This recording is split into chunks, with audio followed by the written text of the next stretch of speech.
উদ্বোধনের ২ বছর পরও চলাচলের অনুপযোগী মারুকা গ্রামের ব্রিজ। কুমিল্লার দাউদকান্দি উপজেলার মারুকা গ্রামের আলী মাস্টারের বাড়ির সংলগ্ন একটি ব্রিজ উদ্বোধনের প্রায় ২ বছর পার হলেও এখনও যান চলাচলের উপযোগী হয়নি। ফলে প্রতিদিন চরম দুর্ভোগ পোহাতে হচ্ছে স্থানীয় বাসিন্দাদের। স্থানীয়দের অভিযোগ, ২০২৩-২৪ অর্থ বছরে গ্রামীণ অবকাঠামো উন্নয়ন কর্মসূচির আওতায় নির্মিত ব্রিজটির কাজের শুরু থেকেই অনিয়ম ছিল। পরে মেরামত করা হলেও ২০২৪ সালে উদ্বোধনের পরও এটি ব্যবহারের উপযোগী করা যায়নি। সরেজমিনে দেখা গেছে, ব্রিজের দুই পাশের সংযোগস্থলের সাপোর্টিং গাইডওয়াল নির্মাণে ত্রুটির কারণে মাটি সরে গেছে। ফলে ব্রিজে কোনো ধরনের যানবাহন চলাচল সম্ভব হচ্ছে না। এ বিষয়ে ঠিকাদার ফারুকের বক্তব্য পাওয়া যায়নি।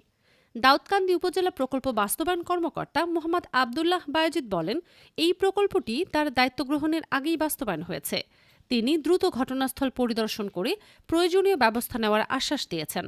স্থানীয়দের দাবি, দ্রুত ব্রিজটি মেরামত করে যান চলাচলের উপযোগী করা হোক। ফারজানা মৌসুমী, ডিটিভি বাংলা, দাউদকান্দি।